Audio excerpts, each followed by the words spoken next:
बिस्मिल्लाहिर्रहमानिर्रहीम। अस्सलाम वालेकुम डियर स्टूडेंट्स। आज हम पढ़ेंगे बिजनेस मैथमेटिक्स का लेक्चर नंबर 6। इसमें हम डिस्कस करेंगे एडजॉइंट ऑफ मैट्रिक्स और इनवर्स ऑफ मैट्रिक्स। सबसे पहले देखते हैं एडजॉइंट ऑफ मैट्रिक्स।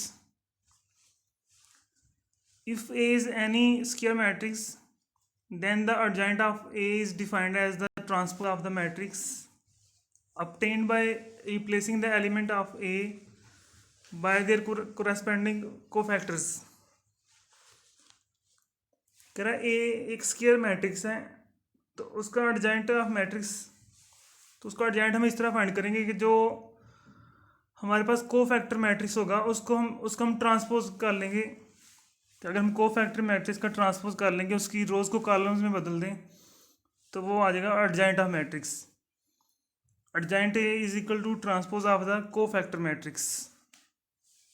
तो ये इसकी डेफिनेशन होगी। नेक्स्ट इसको एक एग्जांपल से क्लियर करते हैं। For example, find the adjoint of A is equal to 1 3 -4 9। तो ये एक उसने मैट्रिक्स लिया है, तो इसका हम एडजॉइंट फाइंड करते हैं। Solution let A is equal to 1 3 -4 9 adjoint A. तो इसके एडजॉइंट में हम क्या करेंगे, जो डायगोनल एलिमेंट है हमारे पास, डायगोनल एलिमेंट है जो वतरी जो उसने दिए हैं एलिमेंट्स 1 और 9, इन दोनों को हम आपस में रिप्लेस कर देंगे। 9 ऊपर चला जाएगा और 1 नीचे आ जाएगा।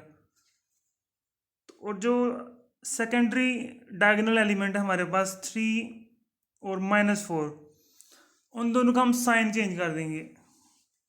तो माइनस जो है ना वो 3 के साथ चला जाएगा और 4 प्लस का हो जाएगा।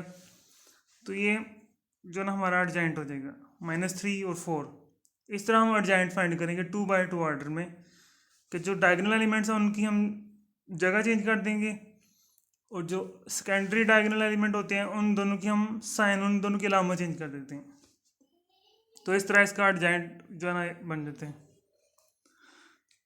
Note interchange entries of principal diagonal, कि जो डायगोनल एलिमेंट हो हमारे पास प्रिंसिपल डायगोनल, उन दोनों को हम आपस में इंटरचेंज कर देते हैं।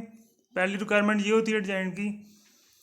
सेकंड है change the algebraic sign of the entries of secondary diagonal, को जो सेकेंडरी डायगोनल हो उनकी हम अलजेब्रिक साइन चेंज कर देते हैं। अगर प्लस में है तो माइनस में कर देते हैं, अगर माइनस में है तो उसको प्लस में कर देते हैं। तो इस तरह इसका एडजॉइंट आ जाता है। नेक्स्ट हम देखते हैं inverse of a matrix. Inverse of a matrix क्या होता है? If A is a non singular matrix, अगर ए जो है ना वो एक नॉन सिंगुलर मैट्रिक्स है। नॉन सिंगुलर मैट्रिक्स कौन सा होता है, ये हम पीछे पढ़ चुके हैं लेक्चर में, उसमें कि जो जिसका डिटर्मिनेंट 0 के बराबर हो वो सिंगुलर होता है, और जिसका डिटर्मिनेंट सिंगुलर के बराबर ना 0 के बराबर ना हो वो नॉन सिंगुलर होता है।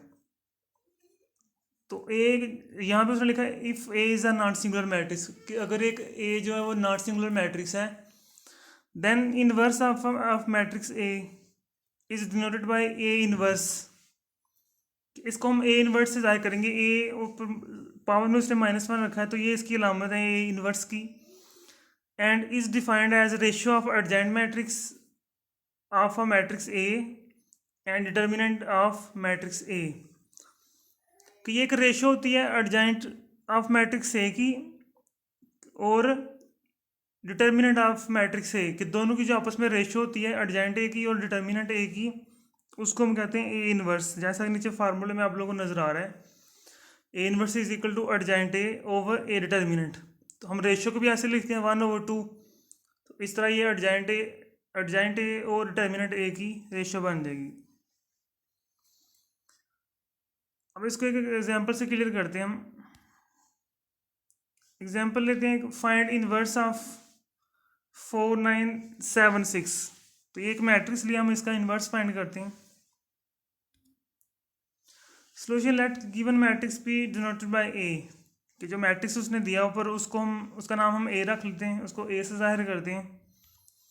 तो आ जाएगा ए इज इक्वल टू 4 9 7 6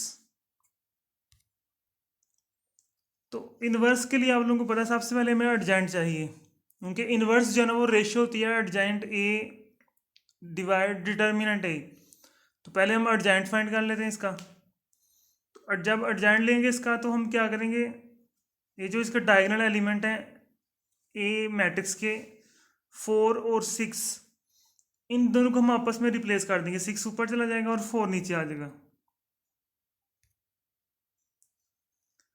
उसके बाद हम क्या करेंगे, जो सेकेंडरी डायगोनल एलिमेंट है 9 और 7, उन दोनों की हम अलामा चेंज कर देंगे, उन दोनों का साइन जो है ना वो इंटरचेंज कर देंगे। कि अगर वो प्लस में तो माइनस कर देंगे, अगर माइनस हो तो प्लस कर दें। तो 9 और 7 देखें दोनों प्लस में आ रहे हैं, तो हम दोनों के साथ माइनस लगा देंगे। तो ये इसका एडजेंट हो गया।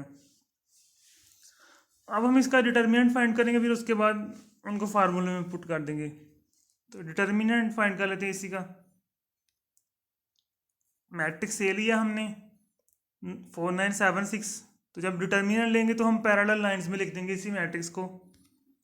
तो ये आ गया पैरेलल लाइंस में, ए भी हमने पैरेलल लाइंस में लिख दिया और उसका मैट्रिक्स भी।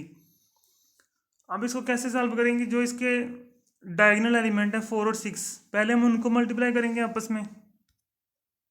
4 मल्टीप्लाई बाई 6, फिर हम 7 को 9 से करेंगे, और जब 7 को हम 9 से करेंगे तो जो साइन यूज़ करेंगे उस वक्त हम माइनस का यूज़ करेंगे।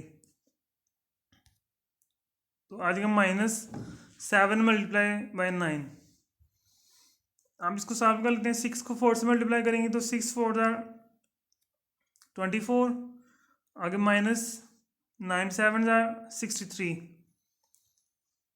तो 63 में से 24 माइनस करें तो आंसर आ जाएगा हमारे पास -39। और -39 जो है ना वो 0 के बराबर नहीं है, इसका डिटर्मिनेंट 0 के बराबर नहीं है, तो इसका मतलब ये नॉन सिंगुलर है। जैसा कि हमने इन्वर्स की डेफिनेशन में पढ़ा था कि if A is a non singular matrix, कि इसके लिए इन्वर्स फाइंड करने के लिए पहली रिक्वायरमेंट ये होती है कि जो हमारा डिटर्मिनेंट होगा वो नॉन सिंगुलर हो, कि उसका आंसर 0 के बराबर ना हो। अगर 0 के बराबर यहाँ पे आ जाता आंसर, -39 की जगह पे 0 होता, तो हम लिख देते नॉट पॉसिबल, कि इसका आंसर जो है ना इसका सोल्यूशन पॉसिबल नहीं है। तो अगर इसका आंसर 0 के बराबर ना हो तो इसका सोल्यूशन पॉसिबल होता है। तो अब इसको फार्मूले में पुट कर लेते हैं इन्वर्स के। दस matrix A is a not singular matrix, hence it's inverse exist. अगर ये एक नॉट सिंगुलर मैट्रिक्स है तो इसका इन्वर्स जो है ना वो पॉसिबल है। तो ए इन्वर्स का फार्मूला हम लगा लेते हैं। A inverse is equal to adjoint A over A determinant. अब हम इनकी वैल्यू पुट कर देते हैं, एडजेंट ए की और ए डिटर्मिनेंट की, जो कि हम पीछे फाइंड कर चुके हैं। ये इन दोनों की वैल्यू आ गई।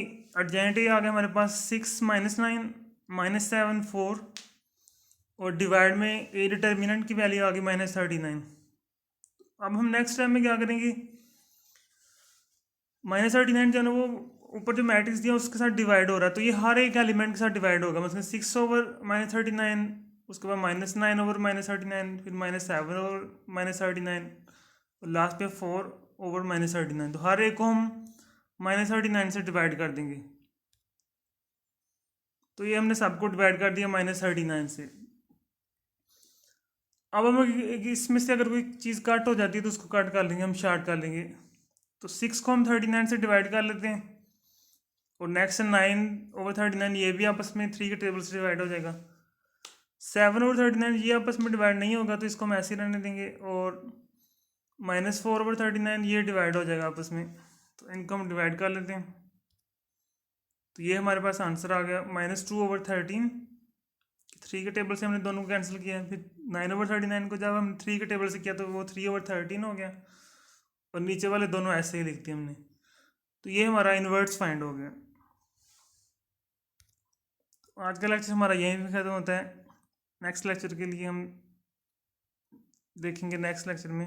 अल्लाह हाफिज़।